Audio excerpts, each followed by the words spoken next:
Rickshaw धीमे धीमे गांव की ओर बढ़ रहा है। शहर से बदली होकर आए नए पोस्टमास्टर जो पहली बार रतनपुर गांव में जा रहे थे।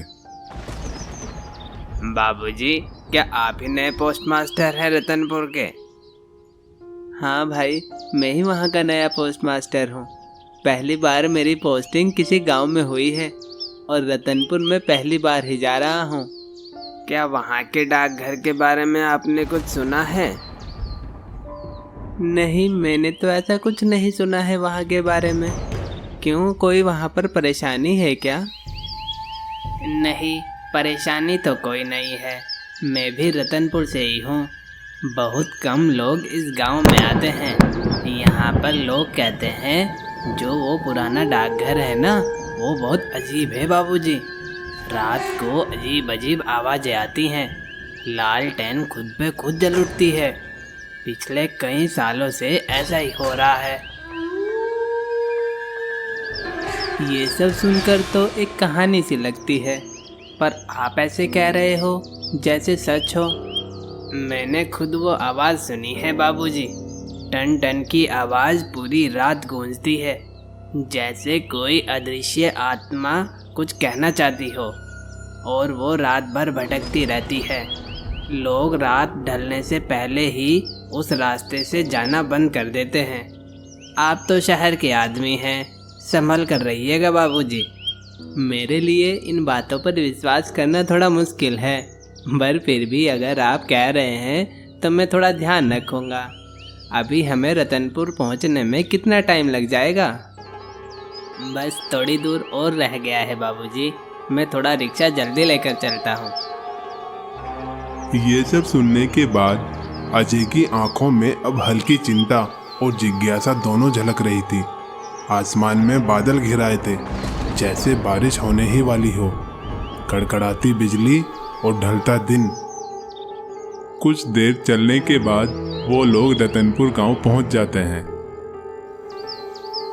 गांव की हवा में एक अलग ही शांति मिलती है। शहर की भीड़ भाड़ के बाद यहाँ की हवा जैसे पुरानी यादें और ज़्यादा ताज़ा कर देती है। मैं कभी छोटा था जब अपने पिताजी के साथ गांव जाया करता था। अजय ये सब बोल ही रहा था, तभी दूर से पोस्ट ऑफिस के चौकीदार आ रहे थे। उनका नाम था रामू काका। राम राम बाबूजी, लगता है आप ही नए पोस्ट मास्टर हैं। मैं रामू हूँ, उस पोस्ट ऑफिस का चौकीदार। अरे रामू काका, आपने क्यों यहाँ आने की तकलीफ ली? मैं पोस्ट ऑफिस खुद आ जाता। वैसे पहली बार मैं इस गांव में आया हूँ, पर यहाँ आसपास कोई दिखाई क्यों नहीं दे रहा है? सब जगह इतनी शांति क्यों है? गांव में कुछ हुआ है क्या? नहीं बाबूजी, गांव में कुछ नहीं हुआ है। शाम ढलते ढलते सब अपने घरों में चले जाते हैं। धीरे धीरे आपको सब पता चल जाएगा। चलिए, मैं आपको आपका पोस्ट ऑफिस दिखा देता हूँ। एक तो आपने आने में पहले ही इतनी देर कर दी है। फिर भी बाबूजी, आप पोस्ट ऑफिस में रात को रुकना मत। वहाँ रात को रुकना अच्छा नहीं है। अगर आप चाहो तो रात को मेरे यहाँ रुक सकते हो, जब तक आपका कहीं और रहने का इंतजाम मैं नहीं कर देता। क्यों काका, ऐसा क्या है वहाँ रात को रुकने में? वो जब मैं आ रहा था तो वो रिक्शा वाला भी बता रहा था कि संभल कर रहना यहाँ, पर यहाँ तो सब शांति है और मुझे कुछ अलग तो नहीं लग रहा है। अगर कुछ बात है तो आप मुझे बताओ ना काका। शांति दिखती है पर है नहीं बाबूजी। 20 साल पहले हमारे पोस्ट मास्टर शिवनाथ बाबू की मौत यहाँ पर हो गई थी, और उनकी आत्मा लोग कहते हैं आज भी लौटती है। आधी रात को घंटी बजती है, लालटेन चमकती है। मैंने कुछ सुनी है वो टन टन की आवाज़, दिल जैसे कांप उठता है। उनके जाने के बाद कई पोस्ट मास्टर यहाँ पर आए, पर उन्होंने किसी को टिकने नहीं दिया। पता नहीं क्या चाहते हैं वो। आप ये बात किसी और से मत कहिएगा बाबूजी। वो आत्मा शिवनाथ बाबू की है, ये बस मुझे ही पता है इस गांव में। अरे काका, ये सब भूत प्रेत कुछ नहीं होता है। इन सब पर मैं बिल्कुल भी विश्वास नहीं करता हूँ, और आप लोग भी मत किया करो। आप देखना, मैं रात को यहीं पर रुकूंगा और मुझे कुछ भी नहीं होगा। आप शहर वालों को ये सब कहानियाँ लगती होंगी बाबूजी, पर ये सब बहुत जल्द आपके सामने आ जाएगा। फिर भी अगर आप नहीं मानते हो तो पास में ही मंदिर में पंडित जी रहते हैं, एक बार उनसे जाकर मिल लीजिए। मैंने उन्हें आपके बारे में बताया है। फिर रामू काका अजय को पोस्ट ऑफिस में छोड़कर वहां से चले जाते हैं। रामू काका के जाने के बाद अजय के मन में एक शंका सी हो गई थी। वह उसी बारे में सोच रहा था जो रामू काका उसे बोल रहे थे। फिर सोचते सोचते अजय पंडित जी के पास जाने का फैसला लेता है और वह मंदिर की तरफ निकल पड़ता है। पंडित जी, मैं यहाँ का नया पोस्ट मास्टर अजय हूँ। रामू काका ने आपको मेरे बारे में बताया होगा। वो पंडित जी, मुझे ये पूछना था कि यहाँ पर सब लोग बोल रहे हैं कि डाकघर में रात को रुकना खतरे से खाली नहीं है, तो ऐसा कुछ है क्या पंडित जी? अजय बेटा, डाकघर में जो होता है वह सिर्फ अफवाह नहीं। वहाँ आज तक जो भी पोस्ट मास्टर आया है वो कभी रुक नहीं पाया। कोई अनजान आत्मा आज भी वहाँ रात को आती है जो किसी को रुकने नहीं देती। वहाँ रात को रुकना खतरे से खाली नहीं है। पंडित जी, मैं भूतों पर भरोसा नहीं करता, पर आपकी बातें मेरे मन में गूंज रही हैं।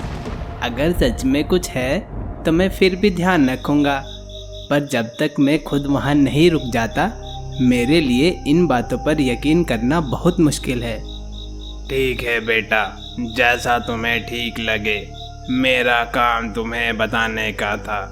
फिर भी एक काम करो, ये धागा अपने गले में डाल लो और रात को अगर कुछ आए तो दरवाजा मत खोलना। तभी अजय वहां से पोस्ट ऑफिस वापस आ जाता है। रात का घना अंधेरा रात के 12 बजे थे और अजय पोस्ट ऑफिस में बैठा हुआ चिट्ठियां छांट रहा था। तभी दरवाजे पर टन टन की आवाज सुनाई देती है और कमरे में रखा लालटेन खुद पे खुद जल उठता है। ये सब देखकर अजय अचानक से चौंक जाता है। कौन है बाहर? रामू काका, क्या आप हो? कोई बोल क्यों नहीं रहा है? मुझे लगता है वो आत्मा आ गई है। मुझे सबकी बात माननी चाहिए थी। राम राम राम राम राम। अब मैं क्या करूं? फिर अचानक से दरवाजा खुलता है और ठंडी हवा के झोंके के साथ आती है एक काली परछाई, जिसके हाथ में लालटेन और कंधे पर चिट्ठियों से भरा थैला, जो पोस्टमैन की वर्दी में था। कौन हो तुम और इतनी रात को यहाँ क्या कर रहे हो? डर मत बेटा, मैं इस डाकघर का पुराना रखवाला शिवनाथ हूँ। कुछ काम है जो अधूरे रह गए थे, जिस वजह से मेरी आत्मा को शांति नहीं मिल रही है। आज तक जितने भी लोग यहाँ पर आए वो सब के सब लालची थे, पर तुम्हें जैसे ही मैंने देखा मुझे समझ आ गया था कि तुम बहुत ईमानदार हो। कि क्या आप सच में भूत हैं? और क्यों लौटे हैं आप? मुझसे क्या चाहते हो? नहीं बेटा, मैं भूत नहीं, एक अधूरी डाक का पहरेदार हूँ। उस रात तूफान आया, मैंने सोचा हर चिट्ठी बचा लूं, क्योंकि हर खत किसी न किसी की जरूरत है। उस रात एक चिट्ठी उसमें मेरे लिए भी थी, जिसमें गांव के एक व्यक्ति ने मरने से पहले मुझे लिखी थी। उसने उसमें अपने राज के बारे में बताया था, उसका छुपाया हुआ पैसा और गहने जो वो गरीब लोगों के लिए खर्च करना चाहता था, लेकिन पानी ने मुझे बहा लिया। मेरा शरीर तो खामोश हो गया, पर मेरी आत्मा आज भी किसी ईमानदार आदमी को दर पर दर ढूंढ रही है। और उस दिन से आज तक मैं किसी ईमानदार आदमी से नहीं मिल पा रहा था जिसे मैं वो राज बता सकता था।